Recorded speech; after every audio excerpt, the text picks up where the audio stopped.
Good evening and welcome back to the daily bulletin of Into Vietnam. In the next 10 minutes, you'll be updated on the business events here in the country. Our top stories. According to the National Financial Supervisory Commission, economic growth rate is forecasted at 5.4% in first quarter. Vietnam is going to mobilize development capital equal to 30% of GDP.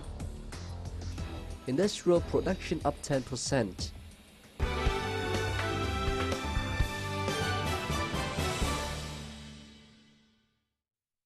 According to the National Financial Supervisory Commission's report on Vietnam's economic outlook in 2015, the national economic growth rate will reach 5.4% in the first quarter of 2015, and the growth rate for the whole year will be likely to come to 6.2%.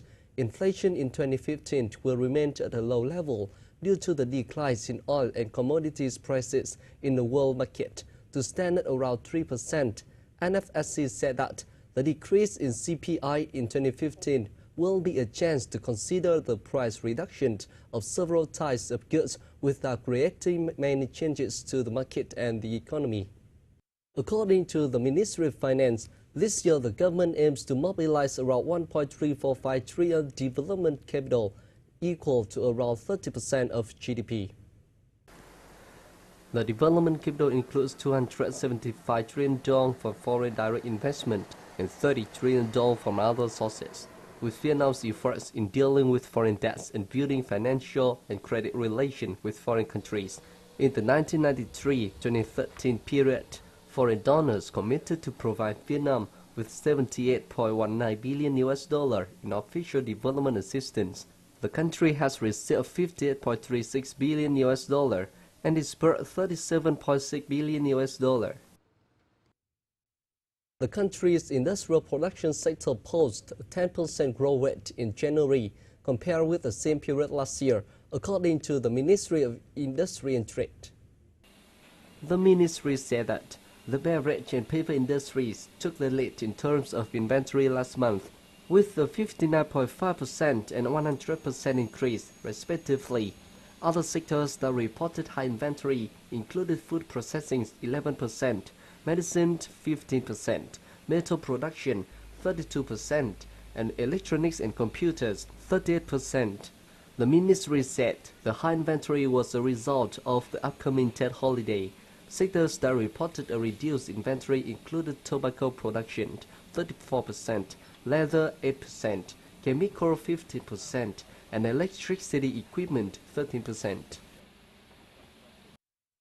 SBV has become the new owner of 100% VNBC Charter Capital, ending entire rights, interests, and shareholder status of own VNBC shareholders. The State Bank of Vietnam announced an obligatory purchase of own stakes of Vietnam Construction Bank at the price of $0 per share. Its purchase of own VNBC stake based on Credit Institution Law SBV's Decision Number 48 on capital contribution and obligatory share purchase to credit institution under special control and the shareholder meeting's resolution. SBV affirmed that depositors' rights and legal benefits at VNBC will be ensured as per regulations. 46% of last year's incoming remittances went to production and business operations, according to Mr. Vu Hom Nam, Deputy Minister of Foreign Affairs and Chairman of State Committee for Overseas Vietnamese Affairs. Accordingly, incoming remittances last year stood at around $12 billion, with 46% of it going to production and business operations, nearly 36% to expenses, and the remainder to savings and health services.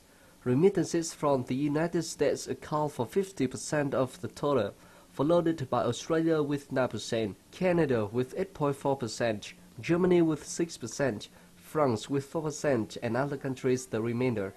Remittances were the second biggest source of capital in Vietnam after foreign direct investment in 2007-2013 period, and even higher than official development assistance, according to statistics from the Central Institute for Economic Management. According to a report by the Ministry of Agriculture and Rural Development, paper exports in January slumped 11.6% in comparison with the same period last year. Specifically, paper exports reduced to 9,000 tons in January, equivalent to a decrease of 11.6% in volume from a year ago, earning $49 million. The value also slipped 28.6% from the same period last year, the report said, adding that during the reviewed period, the United States, Singapore, United Arab Emirates, India, and Netherlands were 5 biggest importers of Vietnamese paper.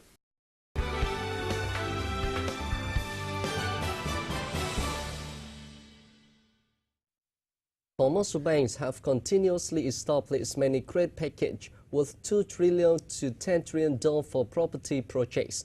Borrowing limit can be up to 85% of the total investment capital, with interest rate about 10% per year.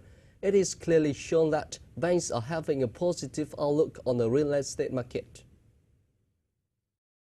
Ministry of Construction forecasted that credit given for property market would be about 15% in 2015, increasing loans for the sector to be about 340 trillion dong. Moreover, the State Bank of Vietnam has proposed a credit package worth 50 trillion dong for commercial houses through refinancing banks. All will be crucial momentums for the property market in 2015.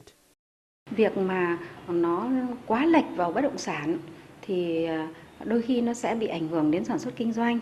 Nhưng mà ở đây thì cái quan niệm là bất động sản là cái lĩnh vực phi sản xuất thì bây giờ người ta không nhìn nhận vấn đề đấy nữa. Bởi vì thực ra thì nếu mà lĩnh vực bất động sản thị trường mà nó có cái tính thanh khoản cao hơn ấy, thì nó cũng giải quyết công ăn việc làm, nó kéo theo rất nhiều ngành khác mà cùng với cái lĩnh vực bất động sản phát triển. Credit given for the property sector is in control. There haven't any reports on banks' transgression in giving credit for the sector. However, if it happens, it will cause many troubles. The crisis of the banking system in 2011 has remained its affection up to now, and the root of it was from the property market. Hence, banks understand the most the implications as they have suffered for being too generous for the sector.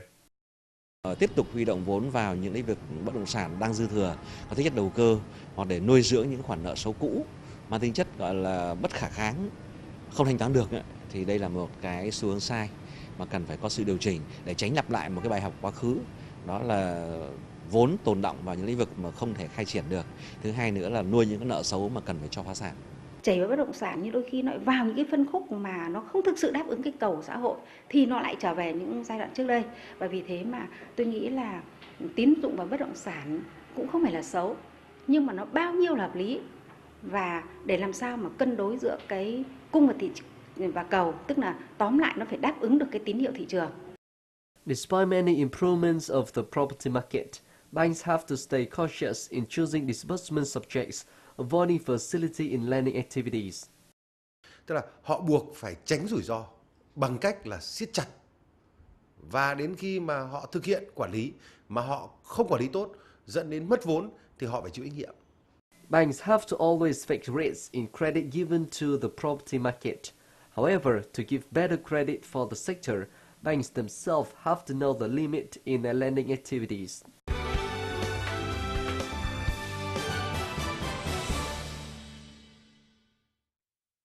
And before we go, let's take a quick review on today's local gold prices, foreign exchange rate and stock markets.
It's the end of the series. Thank you so much for your time and do join us this time tomorrow. Goodbye.